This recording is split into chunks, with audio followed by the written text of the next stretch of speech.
वक्त की बड़ी खबर आ रही है। जीतन राम मांझी ने बड़ा बयान दे दिया। 13 से 15 मार्च के बीच एनडीए में सीटों का बंटवारा हो जाएगा, यह कहना है जीतन राम मांझी का। डेट सुनिए, 13 से 15 मार्च के बीच एनडीए में सीटों का बंटवारा हो जाएगा। मांझी ने कहा कि जेडीयू के विशेष दर्जे की मांग को उन्होंने खारिज कर दिया है। मांझी का बयान, बिहार को विशेष दर्जा से ज्यादा प्रधानमंत्री दे रहे हैं और हाल के दिनों में कई विशेष पैकेज दिए गए हैं।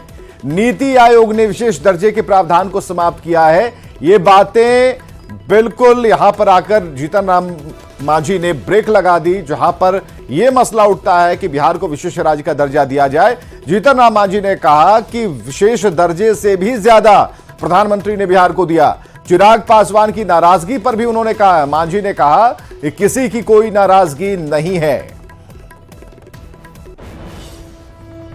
हो जाएगी और तय है, सिर्फ आगे आना है उसको। चिराग जी नाराज चल रहे हैं सर, नहीं, क्या कोई कुछ नाराज बातें नहीं चल रहे हैं। वो अपना कार्यकर्ताओं को आगे बढ़ाने के लिए अपना काम कर रहे हैं। समय पर सीट शेयरिंग हो जाएगा सर? एकदम हो जाएगा, आप देखिएगा 15 के पहले सब हो जाएगा। सर, आज विजेंद्र बाबू ने कहा है फिर से कि बिहार को विशेष दर्जा चाहिए। आपको लगता है कि विशेष दर्जा?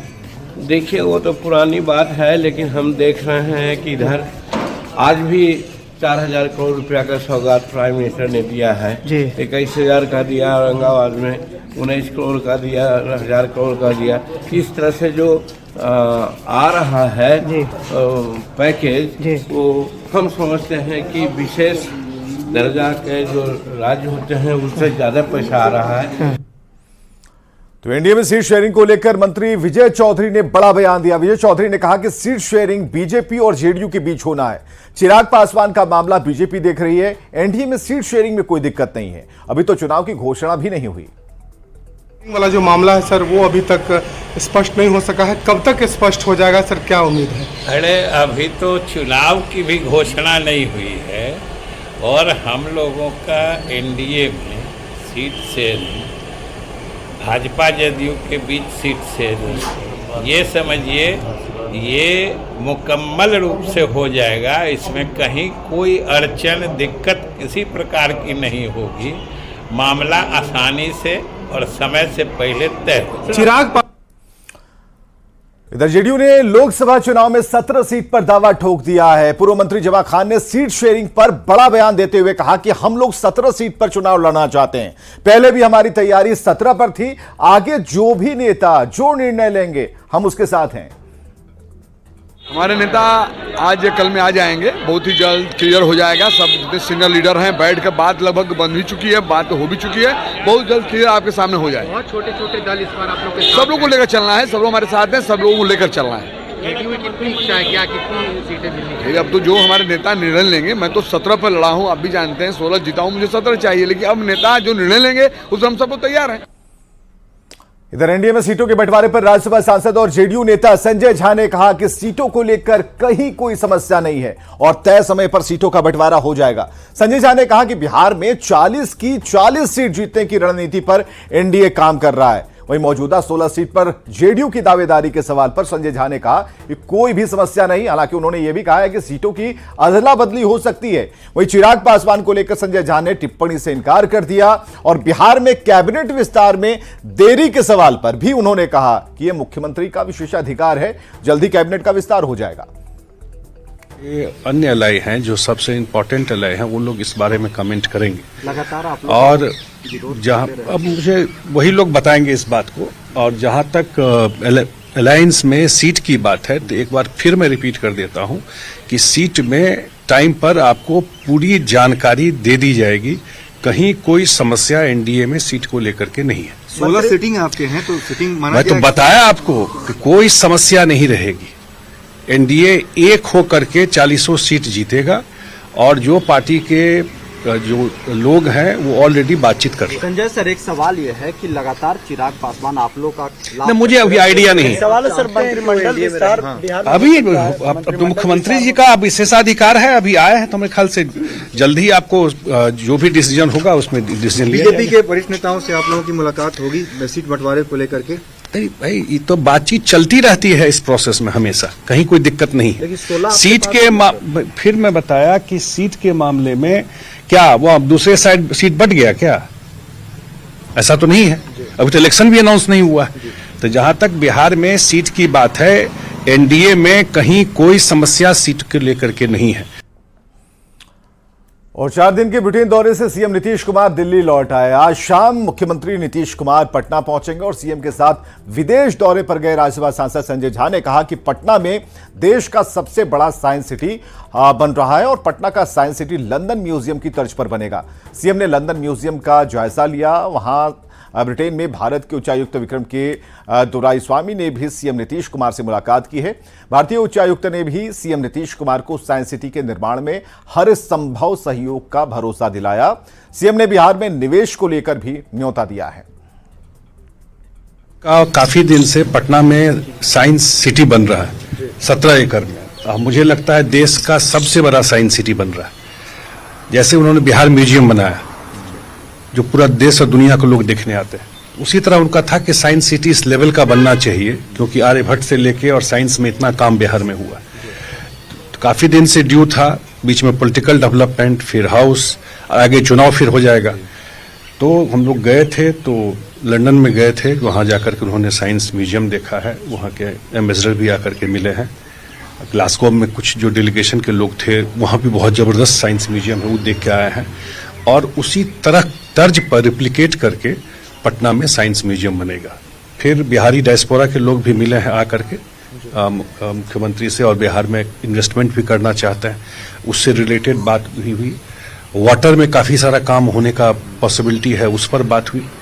और लार्जली बेसिकली आपको साइंस म्यूजियम को लेकर के ही उस स्केल का इंटरनेशनल लेवल का साइंस म्यूजियम बनाने का प्लान है। तो मुख्यमंत्री खुद देख के आए इसको।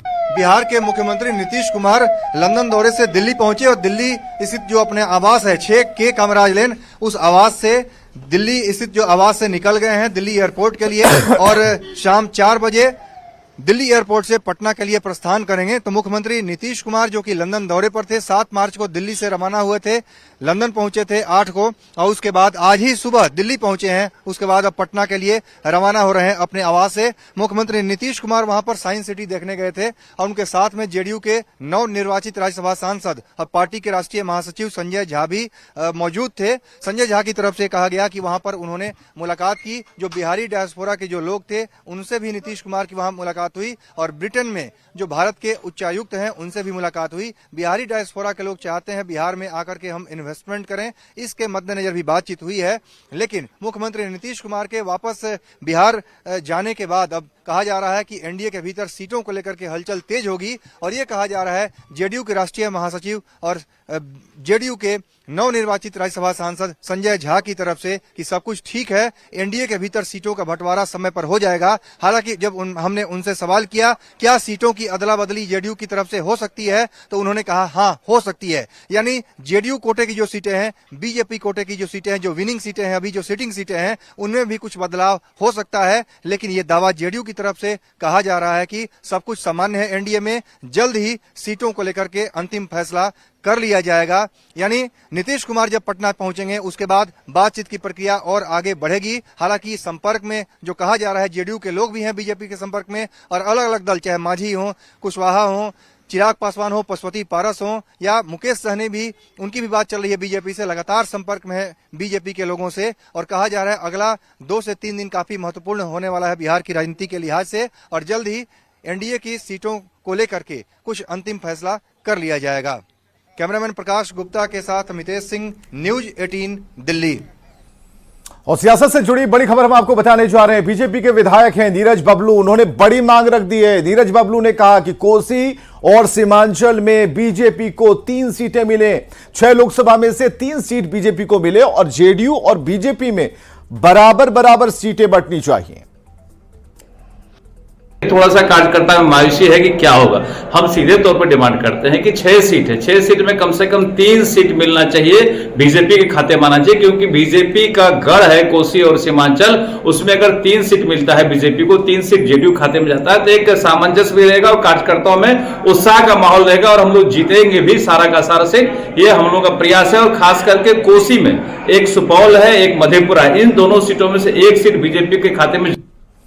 और केंद्र सरकार पर लालू फैमिली ने एक बड़ा वार किया। अमित शाह पर पूरा परिवार हमलावर नजर आया। माफियाओं को उल्टा लटका देंगे और सीधा कर देंगे, यह अमित शाह का बयान था। इस पर लालू प्रसाद ने हमला बोला। लालू प्रसाद ने कहा कि कौन है अमित शाह? अमित शाह फंसे थे लिफ्ट में, एक बार फिर फंस जाएंगे। वहीं तेजस्वी यादव ने कहा कि संवैधानिक संस्थाओं को हाईजैक किया जा रहा है। तो मीसा भारती ने कहा कि केंद्र सरकार को महंगाई और बेरोजगारी क्यों नहीं दिखता।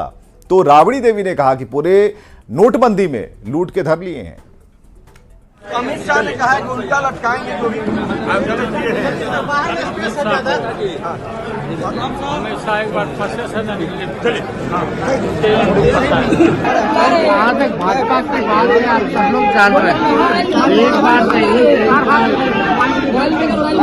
संविधान और लोकतंत्र के साथ खिलवाड़ किया जा रहा है। भैया धक्का जिस हिसाब से जितने भी कॉन्स्टिट्यूशनल इंस्टीट्यूशंस है, संवैधानिक संस्थाएं हैं, उसको जो है लगातार हाईजैक करने का प्रयास जो है भाजपा के द्वारा किया गया है। रोजगार पे क्यों नहीं बोल रहे हैं? रोजगार पे क्यों नहीं बोल रहे हैं? कोई नई बात नहीं कह रहे अमित शाह जी बिहार आके। नोटबंदी में लूट के खा लिए, नोटबंदी में लूट के खा लिए। और इधर लालू प्रसाद के बयान पर बिहार के डिप्टी सीएम सम्राट चौधरी ने पलटवार किया। सम्राट चौधरी ने कहा कि लालू प्रसाद के बयान पर जनता गंभीर नहीं है और 15 साल सत्ता चलाने के बाद भी लालू प्रसाद गंभीर नहीं हुए हैं। क्या बोलते हैं, बिहार की जनता कभी गंभीर नहीं होती। 15 साल सत्ता चलाने के बाद लालू जी ने कभी गंभीर बात नहीं किया। और आदरणीय अमित शाह जी ने साफ तौर पर अपराधी माफियाओं को संदेश दिया है कि उनको उल्टा लटकाने का काम किया जाए और अपराधी को छोड़ा नहीं जा सकता। और अपराधी हो या माफिया हो, उनको 24 घंटे में रिजल्ट मिल भी गया है। नहीं, सबसे कोई नाराजगी नहीं है, सबसे समझौते की बात चल रही है। पार्टी के वरिष्ठ नेता लोग सभी गठबंधन के साथियों के साथ वार्ता कर रहे हैं। जब सभी से वार्ता कंप्लीट हो जाएगा तो आपको सूचना दी जाएगी। लालू परिवार के बयान पर बिहार की सियासत सुलग गई और बीजेपी और जेडीयू ने लालू फैमिली पर करारा वार कर दिया, तो कांग्रेस ने लालू के बयान का समर्थन किया। क्या दुर्भाग्य इस देश का देखिए कि कभी माननीय अदालत द्वारा तड़ीपार किया गया एक आदमी आज पूरे देश भर को धमकियां दे रहा है घूम घूम के कि उल्टा लटका देंगे। वो आदमी भ्रष्टाचार पर बात कर रहा है जिसके बेटे की कंपनी नोटबंदी के दौरान 5 करोड़ से 50,000 करोड़ की हो गई। अब वो भ्रष्टाचार पर बात कर रहा है, उल्टी गंगा तो बह रही है ना। ये लालू परिवार की बौखलाहट है। लालू प्रसाद यादव और उनका पूरा परिवार आज इसलिए बौखलाया हुआ है क्योंकि अमित शाह जी के कारण इनके भ्रष्टाचार का पर्दाफाश हो रहा है। इनके भ्रष्टाचारी सहयोगी और इनके संरक्षण में पलने वाले माफिया आज अमित शाह जी के कारण जेल जा रहे हैं। गृह मंत्री अमित शाह जी ने भी यही बातें कही है। भाई कोई अपराधी होगा तो कानूनी रूप से उसको उल्टा तो लटकाया ही जाएगा। अब इस बात के डिफेंस में लालू प्रसाद यादव जी, उनकी पार्टी, उनके परिवार के लोग क्यों आ रहे हैं, ये समझ से परे है। इसका मतलब है कि जब हम कहते हैं कि राजद के लोग इस तरह की गतिविधियों में शामिल रहते हैं तो इस बात की पुष्टि कहीं ना कहीं यही लोग कर रहे हैं। गोपाल नारायण सिंह विश्वविद्यालय में अंतर्राष्ट्रीय सम्मेलन का आयोजन किया गया, जिसमें मुख्य अतिथि के तौर पर राज्यपाल भी शामिल हुए और सेमिनार में महिलाओं का रिसर्च में क्या योगदान है, इसी बात पर चर्चा हुई। कार्यक्रम को संबोधित करते हुए गोपाल नारायण सिंह ने पीएम मोदी की प्रशंसा की। राज्यपाल ने अपने संबोधन में कहा कि भारत विश्व में शिक्षा का केंद्र पहले से रहा है। तो गोपाल नारायण सिंह यूनिवर्सिटी में कार्यक्रम का आयोजन किया गया, जहां पर राज्यपाल मौजूद थे, डिप्टी सीएम को आप देख पा रहे हैं, विजय सिन्हा वहां पर मौजूद थे। और international conference on women in multi faceted research में क्या महिलाओं का क्या योगदान है, खासकर रिसर्च वर्क में, इस बात को लेकर वहां पर पहले चर्चा की गई। भारत देश भगवान का बनाया हुआ नहीं है, ये गुरुओं का बनाया हुआ है। जब जब इस देश पर संकट आई है तब तक गुरुओं ने शस्त्र उठाया है और देश के अनुरूप लड़कों को तैयार किया है संघर्ष करने के लिए।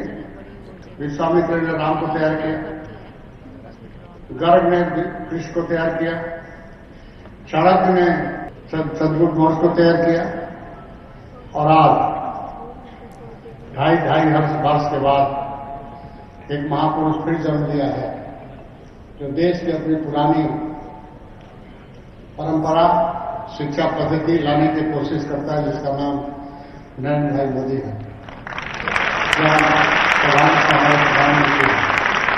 विश्व भर को शिक्षा देने वाले जो विश्व भर की जो पहली यूनिवर्सिटी जो थी वो अपने बिहार में ही थी, Nalanda, and we are very proud of the first university of the world. We also had Takshashila, we also had Vikramshila, we had many learning centers here, but still we are being singled out कि आपके पास तो ठीक शिक्षा थी ही नहीं। That शिक्षा जो हमारी थी, जिसके लिए हमारे ऊपर आरोप किए जा रहे हैं, that is not the gift of our ancestors. What we were being projected by all these people is the thought process of the invaders here. और खबरें लगातार जारी हैं, बने रहिए हमारे साथ।